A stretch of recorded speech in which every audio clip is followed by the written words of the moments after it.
네, 안녕하세요. 박중사입니다. 2023년 8월 21일 월요일 장마감 방송하도록 하겠습니다. 자, 현재 시간 저녁 8시 6분 지나고 있습니다. 현재 나스닥은 0.6% 정도 상승하고 있고요. 우리 야간 선물은 0.8포인트 정도 상승한 329.75에서 거래가 되고 있습니다.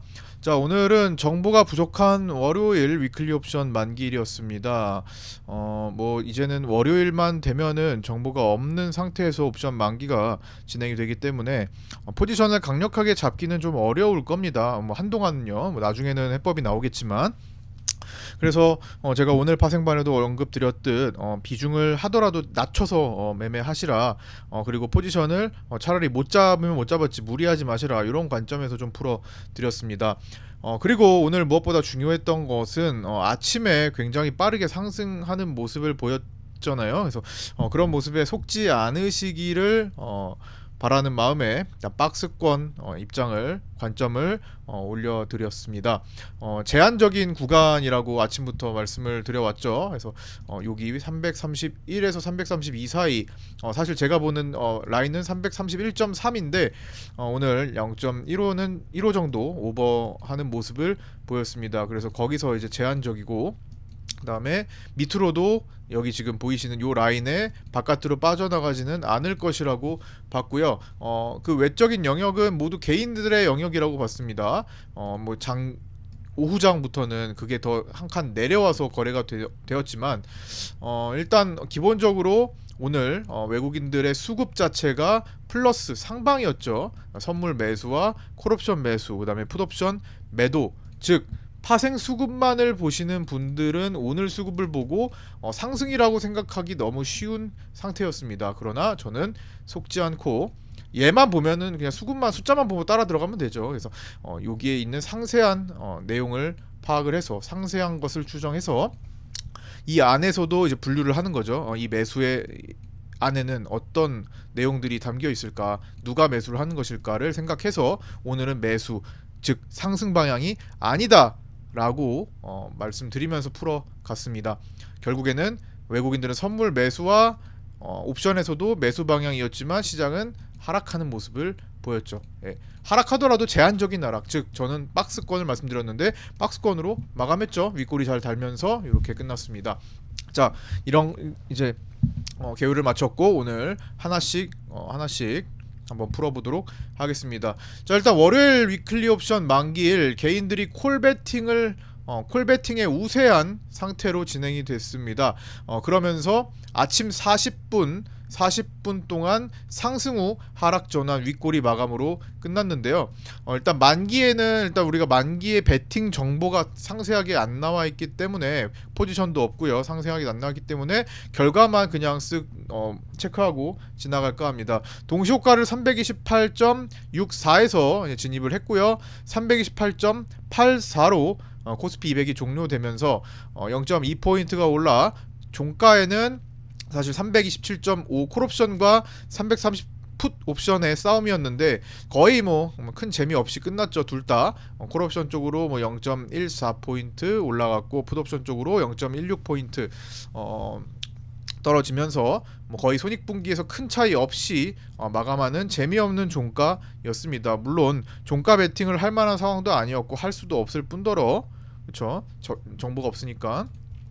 근데 이제 중간에 제가 파악하기로는 장중에 말씀을 드렸죠. 오늘 330 콜옵션은 개인들이 장악했을 것으로 추정된다. 330 콜을 개인들이 장악했을 경우에는 지금 베이시스가 거의 뭐 제로에 가깝습니다. 지금 백어데이션, 즉 시장 베이시스가 마이너스가 되는 현상이 발생하기 직전 수준이기 때문에 거의 뭐 선물이나 코스피 200이나 뭐 비슷하게 이해하시면 될 것 같아요. 그래서 330 콜옵션은 개인들이 장악했을 것으로 추정되어 330 위로는 안 갈 것이다. 오후장에 제가 그렇게 말씀드렸죠.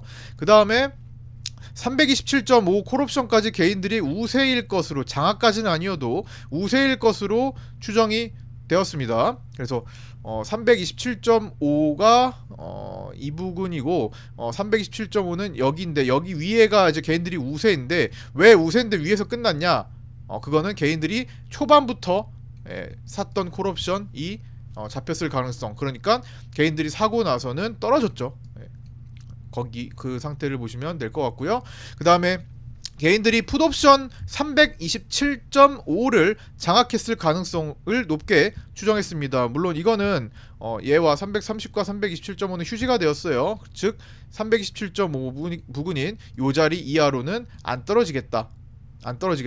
베이시스를 장중에 좀 높게 보더라도 328 초반 이하로는 안 떨어지겠다라고 제가 차트에 기입해서 올려드렸죠. 파생반에 위에도 마찬가지. 위에는 여기서 내려오면서 점점 하방으로 좁혀간다. 이렇게 관점을 올려드렸습니다.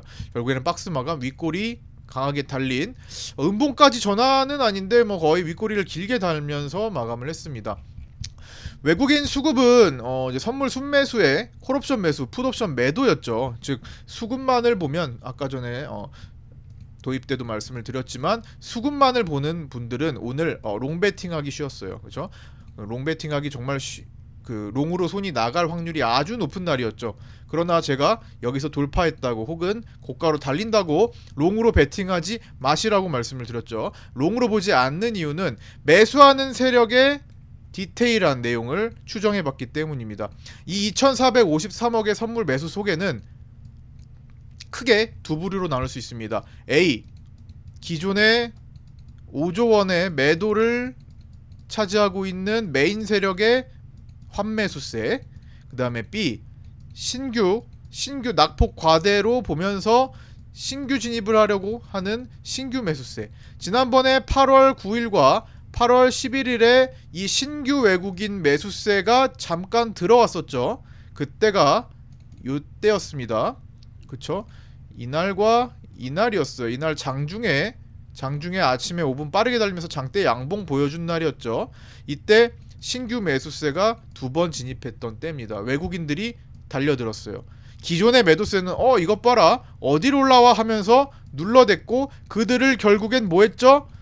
금요일에 뭐했죠? 손절시키는 모습. 이거 다 지난 마감 영상에 다 올려드렸던 내용이죠. 어디로 올라와? 이게 뭐 다 떨어졌다고 어디로 올라와? 눌러버렸죠. 자, 지금도 어떻게 됩니까? 어디로 올라와?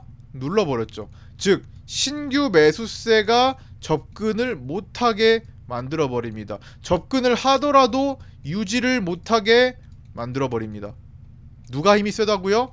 기존의 5조 원대의 매도를 가지고 있는 누적 세력. 그게 메인이라는 겁니다. 즉 오늘 외국인들은 분명히 선물 매수예요. 순매수. 옵션도 상승 베팅이에요. 그러나 롱은 아니에요. 그쵸? 제가 이렇게 강조할 수 있었던 것은 그 세부적인 세력을 추정했기 때문입니다. 이것은 엑스레이를 선물로 효과를 찍어보고 효과를 체결하는 모습들을 살펴볼 수 있고요. 그 다음에 미결제 약정 차트, 미결제 약정의 추이, 그 다음에 투자자별 추정 종합, 그리고 순매수 동향에서 읽을 수 있는 세부적인 거래 현황들을 보고 추정해보는 겁니다.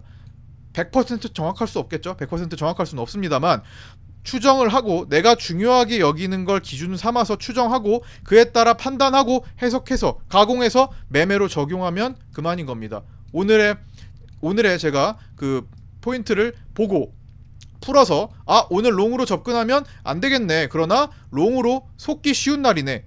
이거를 캐치해내고 오늘 롱배팅을 하지 않는 것이 결국에는 매매에 성공하는 지름길이 되죠. 단순히 숫자만 보고 진입을 하면 그냥 숫자만 보고 하면 됩니다. 다른 거 생각 안 하셔도 되겠죠. 혹은 이런 수급도 안 보고 그냥 차트의 봉배열, 차트의 움직임, 뭐 이동평균선 이것만 놓고 본다면 굳이 수급까지 안 보셔도 될 겁니다. 하지만 저는 그 수급을 확인하고 그 수급이 만드는 상세한 내용이 중요하다고 생각합니다. 그래서 유독 월요일 위클리 옵션을 힘들어하는 거죠. 월요일 위클리 옵션은 제가 보는 정보가 없어서 강력하게 말씀을 드릴 수 없어요. 다만 흐름들을 추정해서 전체 수급을 보고 추정해서 조심하고 그쪽으로 가지 않기를 세팅해 드릴 수는 있습니다. 그런 관점으로 올려 드릴 수는 있어요. 오늘 오늘 만약에 오늘이 이런 수급으로 목요일 날이었잖아요. 목요일이었으면 저는 오늘 여기서 숏을 강력하게 진입을 해보시라고 아마 관점을 올려드렸을 겁니다. 하지만 제한적인 상태에서 범위를 한정 짓고 오늘 지켜보자. 롱으로 접근하지 마시고, 그렇다고 강한 숏으로도 보지 마시고, 제한 박스 내에서 짧게 하실 분들은 짧게 하시고, 어쨌든 보수적인 관점으로 보시라라는 것. 뭐 월요일이기 때문이에요. 예, 정보가 부족했기 때문에, 부족한 월요일 만기이기 때문에. 아직 이제 세 번째 월요일 만기인데 증권사들은 월요일에 대한 상세 정보를 뭐 줄 계획은 아직은 없는 것 같습니다. 예. 그래서 뭐 결국에는 이 선물의 2,453억 안에는 신규, 힘이 약한 신규 매수세가 포함되어 있고요. 주로 메인이고, 그게 그 다음에 콜옵션 27억 매수와 풋옵션 23억 매도, 즉 상승 베팅으로의 옵션은 기존 매도세가 신규 매수세가 들어가면서 상승한 부분을 해지하기 위해서 옵션을 상방으로 전개를 했다 정도로 추정하고 있습니다. 따라서 기존 5조 원 매도세의 환매수가 아니라면 시장은 전환이 이루어진다고 보기는 어려운 상태라고 생각합니다. 그래서 오늘 아침에 상승이야? 이제는 그러면 상승으로 전환되나? 안 본다라는 거예요. 그렇게 속지 않는다라는 겁니다. 그래서 중요한 것은 메인 세력이 어떤 움직임을 보이고 앞으로 어떻게 전개시킬까가 체크가 되지 않는 이상 시장은 계속 주의 구간으로 보도록 하겠습니다. 현재 외국인들 9월물 실현 플러스 평가 수익은 약 360억 정도로 추정이 되고 있고요. 제가 지난번에도 말씀드렸지만 이들 외국인들은 약 1천억 이상의 수익을 노리려고 할 거다라고 보고 있습니다. 그래서 그 정도가 되기 전까지는 계속 외국인들 입장에서 볼 때 더 내려가서 처리하는 것이 유리하다, 이렇게 보고 있습니다. 시장 테마는 오늘도 맥신 테마에 집중됩니다. 맥신의 테마가 이루어진 지 3일째 날이고요. 상한가가 본격적으로 일어난 지는 이틀째입니다. 우리는 기존에 7월에 매집 시작했던 아모센스가 이 현상을 갖고요. 오늘 저는 아침에 주식반 여러분들께 아모센스 팔지 않을 거다. 판다면 시가 위로 파실 텐데 비중이 크신 분들만, 비중이 오버되신 분들만 뭐 적당히 비중 조절을 하는 정도로 줄이자. 그리고 그렇지 않다면 이 현상을 보기 위해 흔들려도 좀 보유하자, 이렇게 좀 말씀을 드렸죠. 그래서 그런 식으로 아모센스의 흐름은 전개가 됐고 이 현상에 들어갔습니다. 즉 뭐 최근에 이제 종목들이 이제 상한가급 가거나 급등하거나 이제 상한가로 보여주는 모습들이 점점 나타나죠. 좀 제가 기존 컨디션을 좀 찾아오는 과정이라고 보시면 될 것 같습니다. 추격하지 않고 추격해서 따라 들어가서 상한가를 보는 것이 아닌 보유한 종목이 상을 들어가는 그러니까 풀상을 먹는 그런 매매를 저는 선호합니다. 그래서 아모센스는 어쨌든 이 현상 들어가서 내일 아마 갭이 조금 뜨면 팔려고 하고 있습니다. 아무리 맥신 테마가 초반에 지금 날리더라도 뭐 한없이 올라가겠습니까? 초전도체도 중간에 뭐 하한가급 한번 굴곡 주면서 올라갔죠. 일단 팔고 다시 잡을 기회를 노리자면 노릴 수 있는 거고요. 그때는 아모센스로 들어갈 필요까지는 딱히 없는 거겠죠. 상황 봐가지고 대장 성향에 가까운 종목들을 위주로 보려고 합니다. 아모센스도 물론 첫날 상한가, 둘째 날 상한가기 때문에 강한 것, 대장 성향은 맞습니다만 그래도 오늘 맥신 테마에서는 6등, 7등 하는 종목이에요. STX를 제외하면 6등이고 STX를 포함하면 뭐 7등인 그런 종목이기 때문에 1, 2, 3등에서 웬만하면 놀자가 될 것 같습니다. 그래서 내일 적당히 목표가 주면 팔고 그 다음에 조정 파동을 한번 기다려서 판단해 보려고 한다, 뭐 이렇게 지금 생각을 하고 있고요. 초전도체 쪽은 신성델타테크와 덕성, 파워로직스가 설거지 파동이 나왔습니다. 설거지 파동까지 주면서 물량을 정리하는 모습이었고요. 제가 아침에 오전에 이 신성델타테크가 갑자기 하한가에서 설거지 파동이 나오더라고요. 그래서 거의 뭐 보합 근처까지 갔을 때 제가 메모장과 카톡방 했다가 이렇게 좀 올려드렸죠. 초전도체 신성델타테크 설거지 파동에 주의하자. 분봉상 압정 형태가 나올 거다. 이렇게 말씀드리고 매수하지 않으시기를 권유드렸습니다.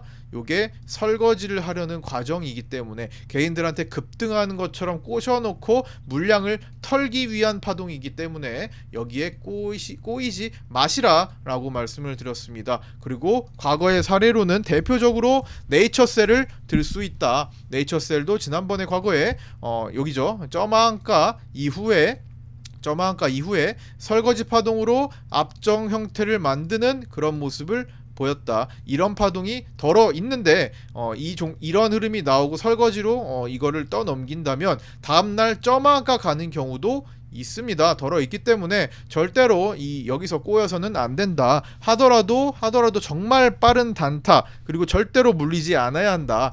과거에 내추럴 엔더텍만 보셔도 한참 내추럴 엔더텍이 잘 달리다가 백스호 사태로 떨어질 때 중간에 설거지 파동을 끼고 내려갔던 적이 있습니다. 그쵸? 여기서도 설거지 파동이 한번 나왔었고요. 여기서도 설거지 파동이 나왔습니다. 보통 설거지 파동이 나오고 연속으로 더 하락을 하는 경우 굉장히 많이 나옵니다. 물량을 떠넘겼기 때문에 작전을 했어요. 작전을 해서 급등을 시켰어요. 그들은 식사를 맛있게 한 거죠. 맛있는 음식을 식사를 맛있게 한 다음에 이제 남은 빈 그릇을 깨끗이 닦아내는 과정이 바로 설거지죠. 그래서 그 깨끗이 그릇까지 닦았다면 더 이상 먹을 게 없기 때문에 메인 자금들이 도망가 버립니다. 다시 들어오지 않는 겁니다. 그래서 개인들은 고점에 그렇게 혼자 나홀로 남겨지는 경우가 상당히 많다. 그래서 설거지 파동에 주의하시라 말씀을 드렸고요.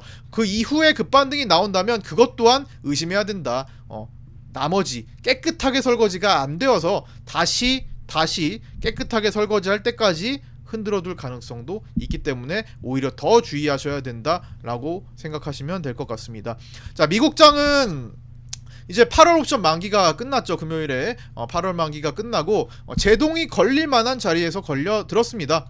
나스닥이 보시면 제가 설정해드린 지금 방금 전에 지금 요게 흔들렸어요. 그쵸? 방금 전에 키면서 흔들렸는데 지금 제동이 걸릴 만한 자리에서 딱 걸렸습니다. 요거는 이제 장중에 제가 저기 설정한 자리 지금 조금 흔들려가지고 이따가 다시 체킹을 할 텐데 이 자리 그좀 구름대 하단과 접목되는 자리예요. 정확히 보시면 지금 13,196일 것 같은데 그 접목되는 자리에서 제동이 걸렸습니다. 한 번쯤 걸릴 수 있을 만한 자리라고 생각하고요. 이제 다가오는 잭슨홀 미팅이 상당히 중요할 것으로 보입니다. 8월 24일에서 26일에 있고 중간에 파월 의장 연설 8월 25일 밤 늦은 시간에 있을 것 같고요. 늦게 되면은 26일 새벽에 연설이 있겠죠. 그걸 보고 우리의 거래 그리고 나스닥의 거래 정말 중요할 겁니다. 이번 하락 파동을 어쩌면 어느 정도 일단락 지을 수 있을 건지 모르겠어요. 그래서 그날 파월 의장의 입에서 또 안 좋은 소리가 나온다면 시장은 추가적으로 조금 더 흔들릴 여지는 있을 겁니다만 그렇지 않다면 또 반복하는 그 소리네 하면서 어느 정도 굴곡을 줄 수도 있을 겁니다. 그러나 기본적으로 미국 증시나 중국 증시의 흐름 중요하지만 우리나라 안에서 우리 선물 외국인들이 주도했던 강한 매도했던 그 세력이 움직이기 전까지는 그 어떤 것도 쉽게 행동해서는 안 될 거라고 생각합니다. 그래서 그 모습에 초점을 좀 맞추시면 될 것 같고요.